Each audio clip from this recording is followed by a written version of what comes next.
welcome back to the Metaverse Diaries. I know I haven't posted a video in a few weeks, holidays, New Year, but welcome to New Year, welcome to 2022.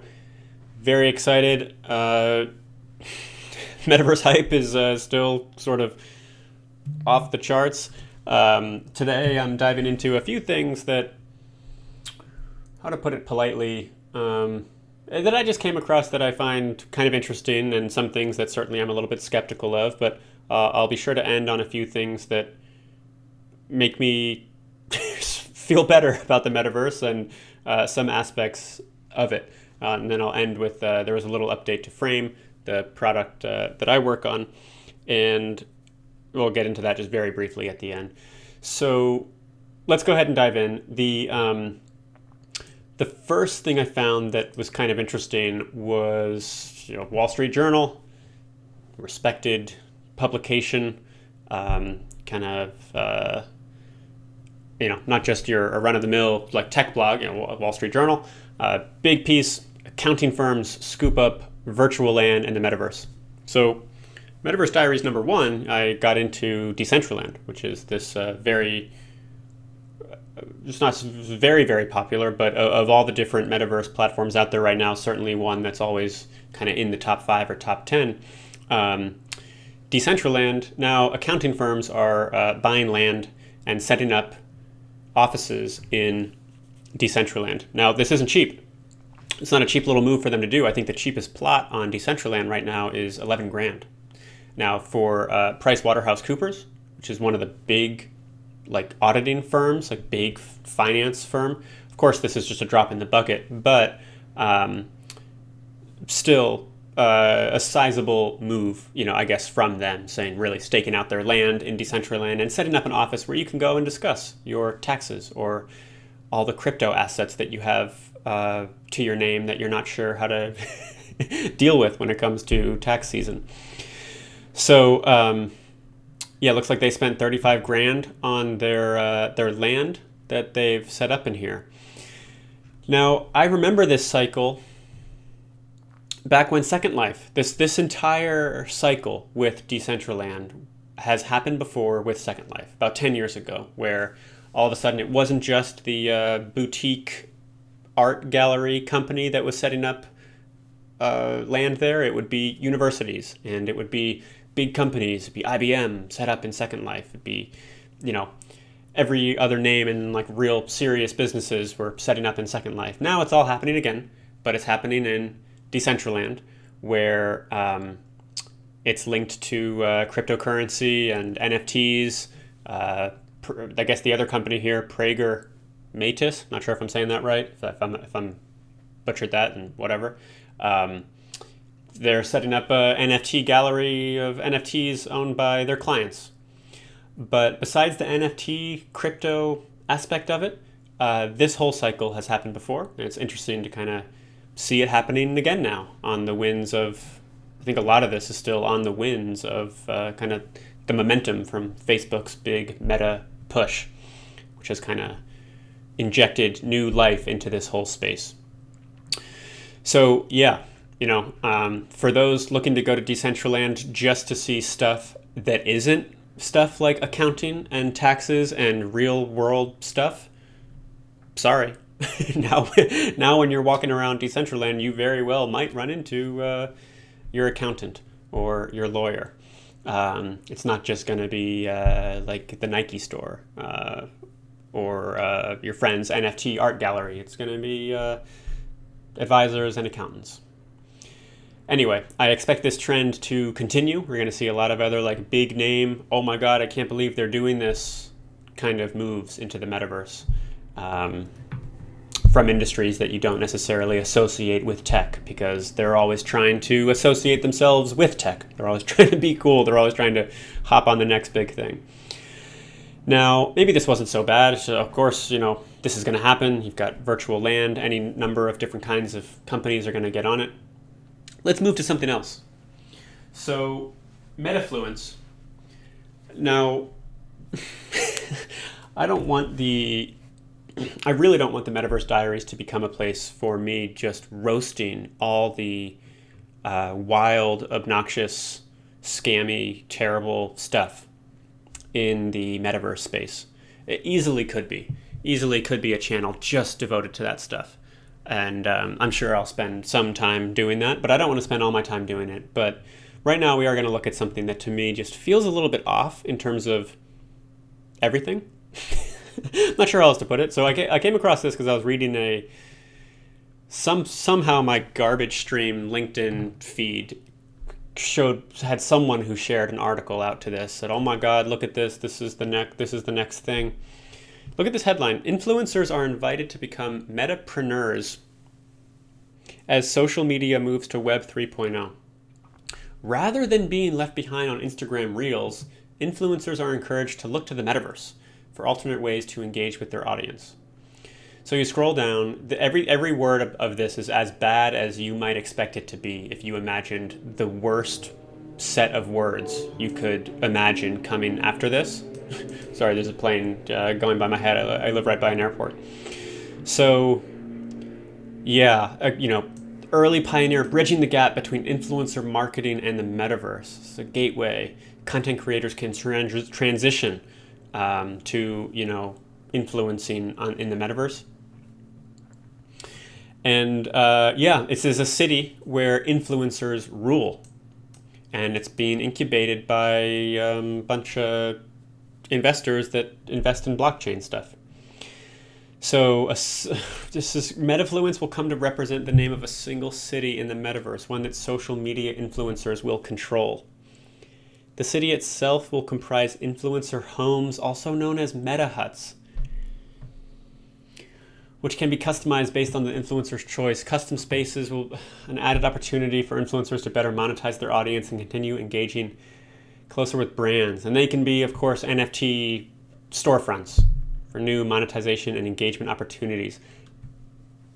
Influencers can come together in metaclans to collaborate for maximized reach. So this just sounds terrible to me. Building a future for metapreneurs. This sounds like the worst part of the metaverse that I've ever heard even trying to exist. And I've seen some bad stuff. I've seen very bad things and projects. This takes it. This is the top, as this just sounds the worst. But thankfully, it doesn't actually exist, because you go to the website, which is filled with the most super buzzy influencer jargon you could imagine, and it doesn't even exist yet. But they're raising lots of money. And if you look at their timeline, once you scroll down past the meta rooms and meta clans and meta huts pyramid grid here, you'll see that they actually don't even plan on launching this until 2023, I guess. So first they've got to build, the meta huts, and the multiplayer functionality, I guess, is going to take a quarter of this year to do. And then next year, though, it's going to be, I guess, they're actually going to maybe launch it. First we're going to see a navigation map of the Metafluence world. Do any of you remember my video about Earth 2, where they were just selling little tiles on a, basically like a Google map view map of the world? And Earth 2 is managing to sell people these tiles of the map as if they somehow have value beyond people selling them to each other.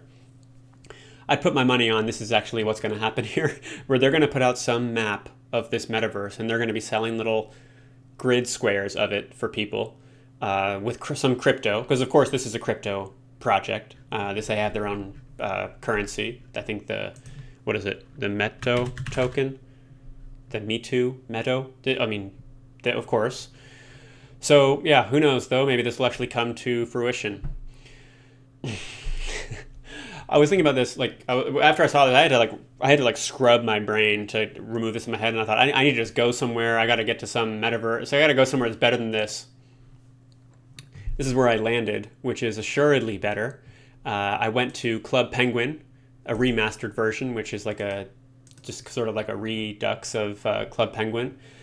And I was cruising around here, and of course it doesn't necessarily look great. I was in here talking with people. You have this text chat, and you can go to the gift shop, and you can get things. No, they're not NFTs.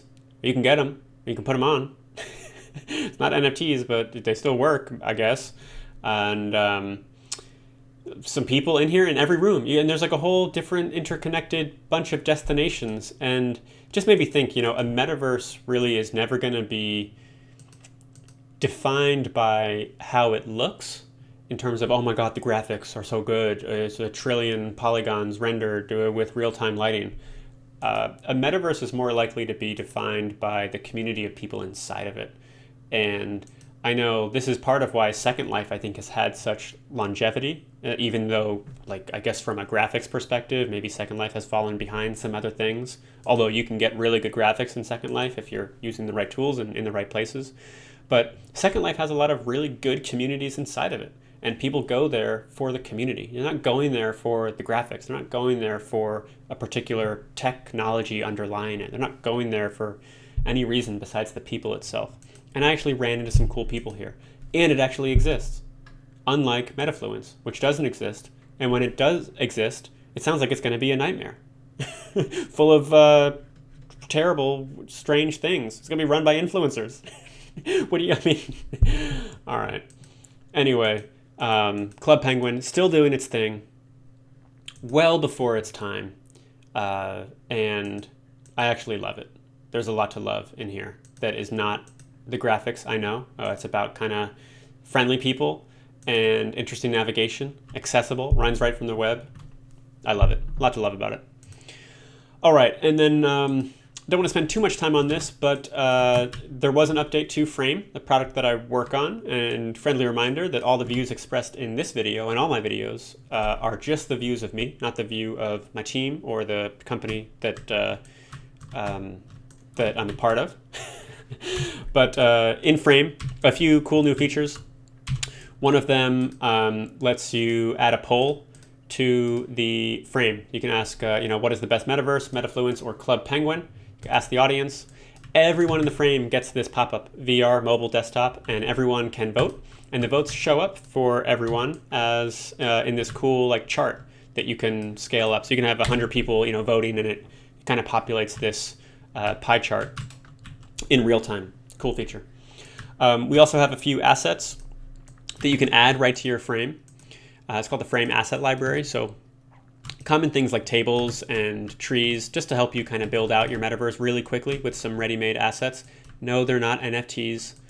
Maybe that'll, who knows in the future, maybe that'll be a thing. But these are just assets that anyone can use, and we're not putting a limit on how many of them there are, because anyone can use them, as many of them as you want.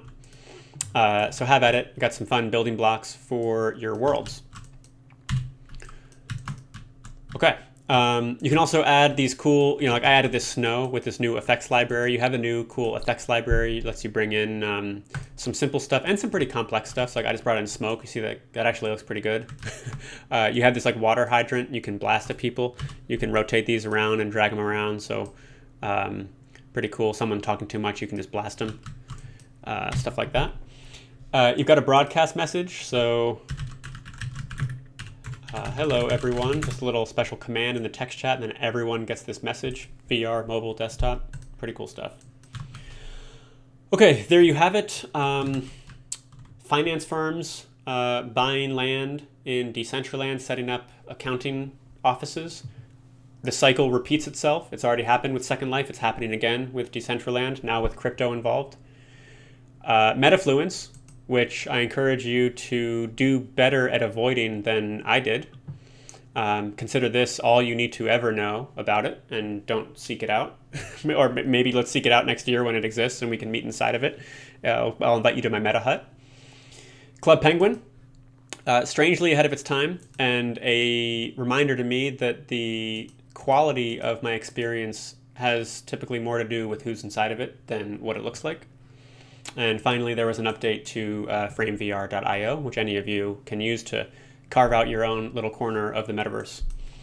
All right, more videos coming soon, and good to be back. And I hope you're having a good new year, and I hope your explorations in the metaverse are going well.